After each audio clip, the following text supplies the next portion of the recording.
안녕하십니까. 광주 MBC 뉴스투데이입니다. 먼저 오늘의 주요 뉴스입니다. 영광 한빛원전 5호기가 가동 중에 갑자기 멈춰섰습니다. 원전 측은 어제 오후 있었던 낙뢰가 원인인 것으로 보고 있습니다. 광주시가 청년위원들에게 갑질을 했다는 논란과 관련해 광주단체가 성명을 내고 비판했습니다. 광주법원에 출석한 전두환 씨에게 초등학생들이 물러나라고 외친 데 대해 극우단체들이 항의하고 나섰습니다. 시민과 학교 측의 반응은 싸늘했습니다. 광주에 국내 최대 규모인 100메가와트급 수소연료 전지 발전소 건설이 추진됩니다. 영광의 한빛원전 5호기가 가동 중에 갑자기 멈춰섰습니다. 폭발음이 들리고 연기가 피어올라 주민들이 크게 놀랐는데요.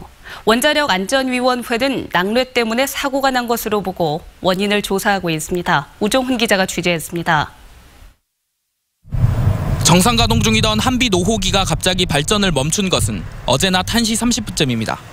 변압기에서 이상 신호가 발생해 원자로 터빈 발전기가 자동으로 멈춘 겁니다. 변압기 이상은 일종의 누전으로 발생했는데 원인 조사에 나선 원자력안전위원회는 낙뢰가 원인이 아닌가 보고 있습니다. 한빛원전 5호기가 전력을 보내는 전북 남원의 전력소 송전탑 부근에 어제 오후 벼락이 떨어졌는데 이때 순간적으로 전류가 역류해 한빛원전 변압기를 망가뜨렸을 것으로 보고 있습니다. 낙뢰 영향으로 그 신호가 이렇게 거꾸로 이렇게 들어올 수가 있답니다.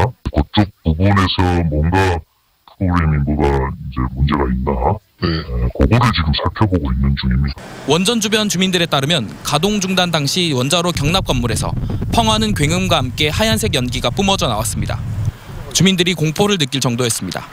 큰 소리가 나더만은 피는 누고 얼마나 저쪽으로 막 구름 그게 가는데 너무 무서워갖고. 원전 측은 하얀색 연기는 수증기라며 방사능 물질의 유출은 없었다고 밝혔습니다. 터빈 발전기가 가동이 안 되니까 발전 정지가 돼 있으니까 원자로는 출력을 지금 안정화 상태로 낮추고 있는 상태고요. 지금 현재 원안위 등 규제기관과 그 원인을 파악해서 조치한 다음에 한편 한빛원전에서는 최근 1호기 부속 건물에서 화재가 났는가 하면 출력을 끌어올리던 2호기 원자로가 갑자기 멈추는 등 크고 작은 사고가 끊이지 않고 있습니다. 현재 정상 가동되고 있는 원전은 2호기, 5호기, 6호기입니다. 하지만 5호기의 전기 생산이 불가능해지면서 전력 공급에도 차질이 빚어질지 주목됩니다. MBC 뉴스 우종훈입니다. 광주시가 청년위원들에게 개인기를 요구하는 등 갑질을 했다는 논란과 관련해 광주 청년유니온이 성명을 내고 비판했습니다. 청년유니온은 광주시가 청년위원 면접과 출범식 과정에서 보인 모습은 정책을 입안해야 할 청년들이 들러리로 존재하는 현실을 보여준다고 비판했습니다. 청년유니온은 청년 일자리 중요성을 강조하는 민선 7기 광주시와 이용섭 시장의 진정성을 의심할 수밖에 없다며 청년 친화적 시정을 보여줄 것을 요구했습니다. 광주 환경공단 김강렬 이사장 후보자에 대한 인사청문 보고서에 도덕성 문제가 부각될 것으로 보입니다. 광주시의회 인사청문특위는 김 후보자에 대한 보고서를 채택하되 부적격 의견을 표명하진 않고 장단점만을 기술하기로 했습니다. 특히 김 후보자가 시민사회단체 이사장으로 있으면서 규정을 위반해 급여를 받아 업무상 배임과 횡령 의혹을 받는 등 도덕성 문제가 강조될 것으로 알려졌습니다. 인사특위는 오는 20일 보고서를 채택할 예정입니다.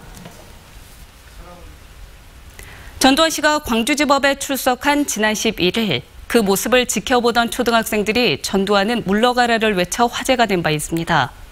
이걸 두고 한 극우단체가 어른들이 아이들을 정치적으로 이용했다며 학교 앞에서 항의 회견을 열었는데요. 시민들과 학교 측의 반응은 싸늘했습니다. 보도에 남궁 기자입니다.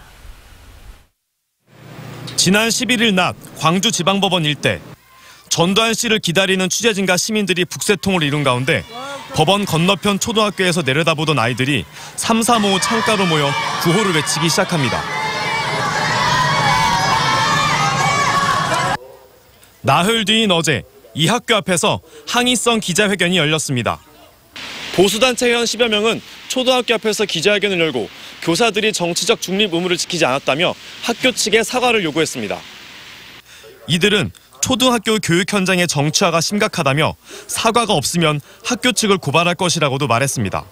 아이들을 이용해서 자기들의 욕심을 챙기는 이런 악마 같은 어른들을 비판하러 왔습니다.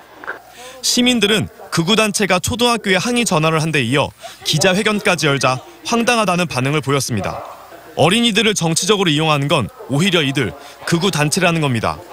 본인들이 책에서라든가 어떤 매스컴이라든가 느낀 부분을 회원을 한 거예요. 본인의 선생님들이 시키시는 게 아니라. 5월 단체들은 이런 행위에 정치적 노림수가 있다고 보고 대응을 자제했습니다. 보수 정치 세력의 이제 생존을 위한 전략인데요. 제가 볼 때는 건전한 보수조차도 아마 이 망해가는 그 지름길이라고 봐요. 해당 초등학교 관계자는 아이들이 구호를 외칠 당시는 점심시간으로 교사가 없었다면서 어른이 선동했다는 건 사실이 아니라고 밝혔습니다. 또 학생들이 교과서에서 배워 5.18 민주화운동을 잘 알고 있다며 아이들은 오히려 잘못한 이가 왜 벌을 받지 않는지 궁금해하고 있다고 말했습니다. MBC 뉴스 남궁욱입니다. 전두환 회고록과 관련한 민사소송의 항소심 재판이 시작됐습니다. 광주고법 민사2부는 5월 단체와 고 조비오 신부 유족이 전두환 씨와 그 아들 전재국 씨를 상대로 낸 손해배상 청구 소송의 2차 변론 준비기일을 열어 항소심 재판을 시작했습니다. 전 씨 측 법률대리인인 정주교 변호사는 항소 이유서를 통해서 회고록에 명예훼손이 없었다고 주장한 것으로 알려졌습니다.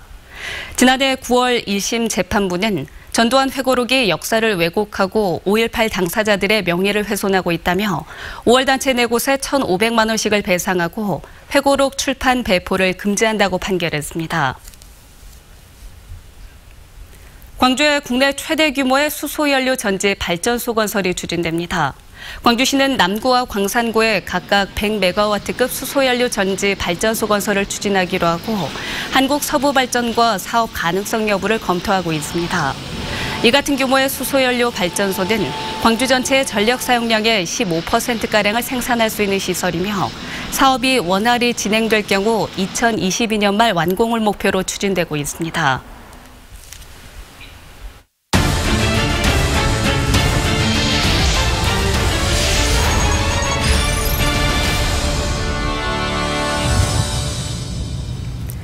한평 생태 전시관에 전시 중인 황금박쥐 조형물을 노린 괴한들이 전시관에 침입하려다 미수에 그치고 달아났습니다.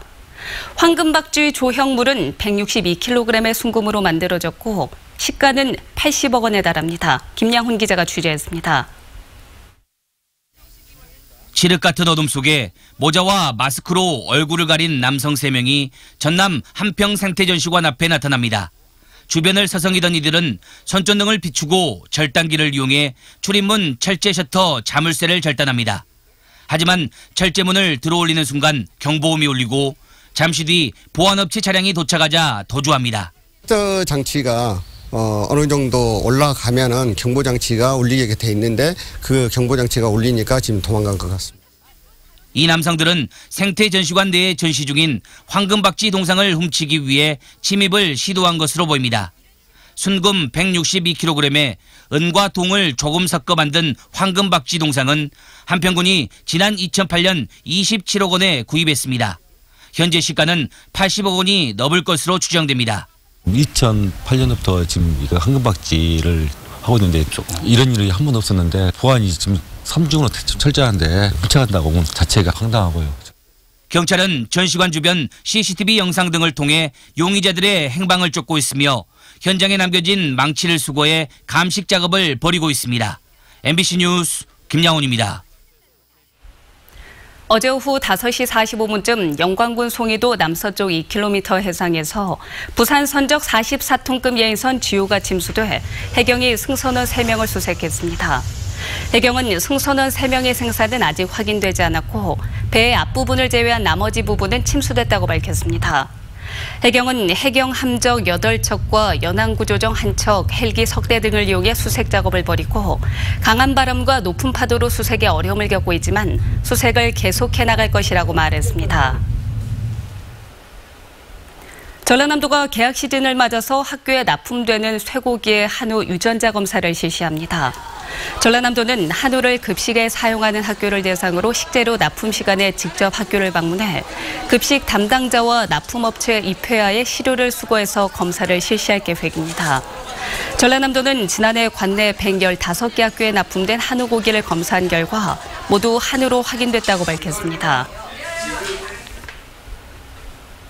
광양에 건설이 추진 중인 발전소에 대해서 주민들이 문제를 제기하고 있다는 뉴스 얼마 전 전해드렸습니다. 지역민들과 환경단체는 지역민이 거부하는 사업을 산업부가 특혜를 주면서까지 추진하고 있다고 주장하고 있습니다. 조희원 기자입니다. MBC와 연락이 닿은 광양 그린에너지는 먼저 지역 주민들이 우려하는 환경 피해는 없을 거라고 주장했습니다. 또 환경부에 서류를 제출할 당시에는 일부 시설과 관련된 자료만 전달했다며 공사가 완료되면 당초 계획한 만큼 상당한 일자리가 창출되고 인근 택지 개발에도 가속도가 붙을 거라고 덧붙였습니다. 그래서 이런 환경 관리를 정부로 허가를 받은 환경에 대한 것을 저희들이 철저히 투명하게 관리를 하고 이행할 것입니다. 하지만 지역환경단체는 산업부가 지난해 말 사업인가를 낼 때부터 이례적으로 사업자의 편의를 봐주고 있다고 지적합니다. 우드펠릿발전소를 건설했을 때 받을 수 있는 신재생에너지 공급인증서 가중치를 환경부가 지난해 1.5에서 올해 0.5로 조정했는데 1.5를 적용받을 수 있는 마지막 날 발전소인가를 내줬기 때문입니다. 여기에 최근에는 수개월의 다툼 끝에 만든 협의서 첫 번째 조항에 대기관리지역 지정 및 사업장 배출 총량관리제 도입 결정 후 착공하라고 명시했는데도 불구하고 지난 1월 산업부가 배출 총량제 도입 결정 시기와는 관계없이 오는 6월 30일부터 착공에 들어가도록 허가한 사실이 밝혀졌다는 겁니다. 대기업들이 RPS 제도를 충당하기 위해서 이게 꼭 필요한 사업이거든요. 이러한 사람들의 논리를 산자부 스스로가 자기 부정을 해가면서 들어준 꼴이다. 환경단체는 그동안 협의했던 환경 저감 대책이 흐지부지될 가능성을 우려하고 있습니다. 우드펠릿 발전소가 신재생에너지로 분류돼 있지만 불가피한 환경 유해성이 있기 때문에 신중해야 한다는 입장입니다. 전국적으로 오존주의보가 가장 많이 발효가 되는 것이 이 광양만건입니다. 또 환경 유해 관련 발전소가 들어온 것에 대해서는 심히 우려 않을 수가 없는 상황이죠. 사업자와 환경단체의 입장 차이로 논란이 뜨거운 가운데 정인하 의원을 비롯한 지역 정치권은 조만간 국회 상임위 질문 등을 통해 발전소 사업을 검토하기로 했습니다. MBC 뉴스 조희원입니다. 광주시가 민주당 광주시당과 자치분권 정책협의회를 갖고 지역 현안과 국비 확보 방안 등을 논의했습니다. 협의회에서 광주시는 수영대회 북한 참가와 군공항 이전, 경제자유구역 지정 등에 대해서 모두 8건의 현안에 대해 당 차원의 지원과 협력을 요청했습니다. 또 광주형 일자리 노사 동반성장센터 건립과 인공지능 산업융합 단지 조성 등 총 20건에 걸쳐서 3,100억 원의 국비가 내년 정부 예산안에 반영될 수 있도록 협조를 요청했습니다. 한중 항공회담을 통해서 양국이 운수권을 늘리기로 합의함에 따라 무안국제공항의 대중국 노선이 확대될 가능성이 높아졌습니다. 제주항공은 한중 항공회담을 통해서 양국의 지방공항 간의 자유로운 노선 개설이 가능해짐에 따라 무안과 중국공항을 연결하는 노선을 신규로 개선할 수 있게 됐다고 밝혔습니다. 이에 따라 중국 동방항공이 독점적으로 운항하고 있는 무안 상하이 노선에 제주항공 등 저비용 항공사가 투입될 경우 소비자의 선택권이 확대되고 항공 운임도 하락할 것으로 기대됩니다.